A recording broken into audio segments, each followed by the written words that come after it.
അജുവ ഭാഗം 3.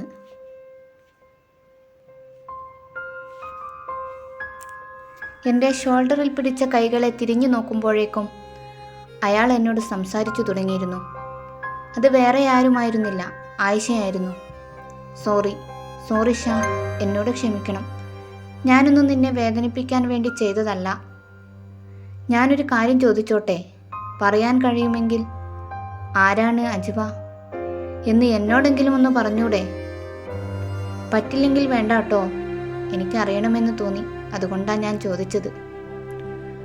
അവളെ നീ എത്രത്തോളം സ്നേഹിക്കുന്നു എന്ന് ഞാനിന്ന് മനസ്സിലാക്കി.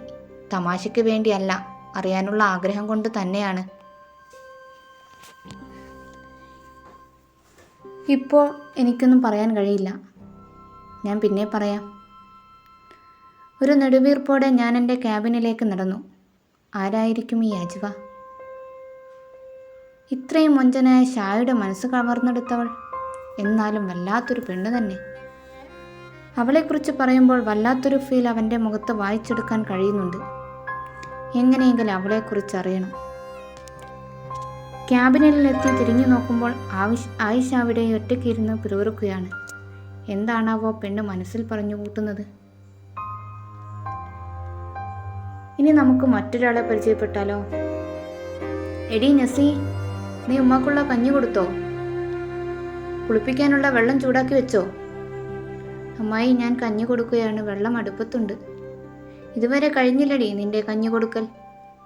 അവിടെ കിന്നാരം പറഞ്ഞുകൊണ്ടിരിക്കുകയാണോ? ഇല്ലമ്മായി, ഉമ്മാമ കഞ്ഞി കുടിക്കുന്നില്ല, അതുകൊണ്ടാ. മതി മോളെ, ഉമ്മാമാക്ക് മതിയായി. നീ അങ്ങോട്ട് ചെല്ലേ, അവിടുത്തെ പണിയൊക്കെ എടുത്തോ. ഞാൻ പണിയൊക്കെ തീർത്തിട്ട് വരാട്ടോ, അതുവരെ ഉമ്മാമ നല്ല കുട്ടിയായി കിടന്നോ.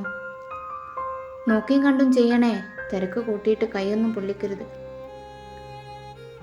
പേടിക്കണ്ട, ഞാൻ ശ്രദ്ധിച്ചോളാം ഉമ്മാമ. ഒരു ചെറുചിരി ഉമ്മാമാക്ക് കൊടുത്തിട്ട് ഞാൻ വേഗം അടുക്കളയിലേക്ക് നടന്നു. രാവിലത്തെ കഞ്ഞി കൊടുത്തതാണ് ഉമ്മ. ഉമ്മാമാക്ക് പ്രത്യേകിച്ച് അസുഖമൊന്നുമില്ല, വയസ്സും പ്രായമൊക്കെ ആയേ, അതിൻ്റെ ഓരോ ബുദ്ധിമുട്ട്. ഇവിടെ എനിക്ക് സ്വന്തമെന്ന് പറയാൻ ഉമ്മാമയേ ഉള്ളൂ. കാരണം ഞാൻ പേരക്കുട്ടിയാണെന്നാ ഉമ്മാമ പറയാറ്. പക്ഷെ ബാക്കിയുള്ളവർക്ക് ഞാൻ അങ്ങനെയല്ല കേട്ടോ, വേലക്കാരിയെ പോലെയാ. ഞാൻ അടുക്കളയിലെത്തിയപ്പോഴേക്കും എല്ലാവരും ഭക്ഷണം കഴിക്കൽ കഴിഞ്ഞു കുന്നോളം പാത്രങ്ങൾ കൂട്ടിയിട്ടിട്ടുണ്ട്. വിശന്നിട്ടാണെങ്കിൽ വയ്യ, ബാക്കി എന്തെങ്കിലും ഉണ്ടോയെന്ന് നോക്കട്ടെ. അല്ലാ, ഇന്നും കാലി. പഴങ്കഞ്ഞി തന്നെ ശരണം. അതാണെങ്കിൽ അത് വയറ്റിലേക്ക് എന്തെങ്കിലും വേണ്ടേ? പത്തിരിയും കറിയും ചായയും എല്ലാം ഉണ്ടാക്കി വെച്ചിട്ടാ കഞ്ഞിയും എടുത്ത് ഉമ്മാമാൻ്റെ അടുത്തേക്ക് പോയത്.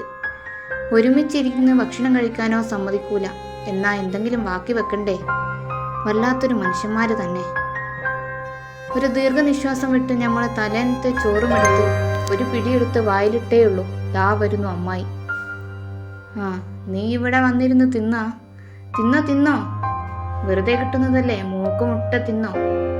ഇനി ഞാൻ വരുമ്പോൾ ഈ പാത്രങ്ങളൊക്കെ കഴുകി വൃത്തിയാക്കി വെച്ചേക്കണം, അല്ലെങ്കിൽ അതിനുള്ള അപ്പോ തരാം. അമ്മായി പറഞ്ഞത് കേട്ടപ്പോൾ തന്നെ വയറു നിറഞ്ഞു. പിന്നെ കഴിക്കാൻ നിന്നില്ല. വേഗം പാത്രങ്ങളെല്ലാം കഴുകി ഒതുക്കി വെച്ചു. ഉച്ചയ്ക്കുള്ള ഭക്ഷണം ഉണ്ടാക്കുന്ന ജോലിയിലേക്ക് തിരിഞ്ഞു. അല്ല, ഇതൊക്കെ പറയാൻ ഞാനാരാണെന്ന് കരുതുന്നുണ്ടാവും അല്ലേ? എൻ്റെ പേര് നസീഹ. എൻ്റെ ഉപ്പ ഉമ്മ എന്നൊക്കെ ചോദിച്ചാൽ എനിക്കറിയില്ല കേട്ടോ. എനിക്കിവിടെ സ്വന്തമെന്ന് പറയാനുള്ളത് ഇവിടുത്തെ ഉമ്മാമയാണ്. പിന്നെ ഉള്ളത് കുഞ്ഞോള്, ഇവിടുത്തെ അമ്മായിയുടെ മോളാണ്. അവൾക്ക് ഒരു ഇക്കാക്കയുണ്ട്, ഞാനിതുവരെ കണ്ടിട്ടില്ല.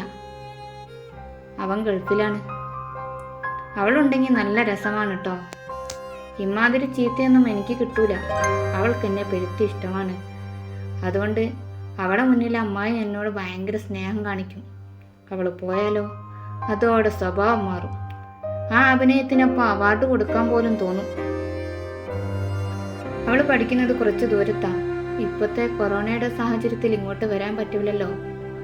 അമ്മായിയുടെ വീട് അവിടെ അടുത്താണ്, അതുകൊണ്ട് അവൾ അവിടെ നിന്നാണ് പഠിക്കുന്നത്. അവൾ വന്നാൽ നമ്മൾ ഒരുമിച്ചാണ് കിടക്കൽ. അവളടുത്ത് ഒരുപാട് പുസ്തകങ്ങളൊക്കെ ഉണ്ട്. എനിക്കാണെങ്കിൽ വായന ഭയങ്കര ഇഷ്ടമാണ്. ഇപ്പോൾ അതൊന്നും നടക്കൂല. പിന്നെ അവൾ വന്ന അവളെ ഫോണിൽ ഒരുപാട് എഴുത്ത് ഗ്രൂപ്പുണ്ട്, അതുകൊണ്ട് കുറേ കഥകളൊക്കെ വായിക്കാൻ കിട്ടും. എനിക്കിഷ്ടപ്പെട്ടൊരു കഥാകാരനുണ്ട്, പക്ഷെ പേര് എനിക്ക് ഓർമ്മയില്ല. മൂപ്പര കഥ എനിക്ക് ഭയങ്കര ഇഷ്ടമാണ് കേട്ടോ.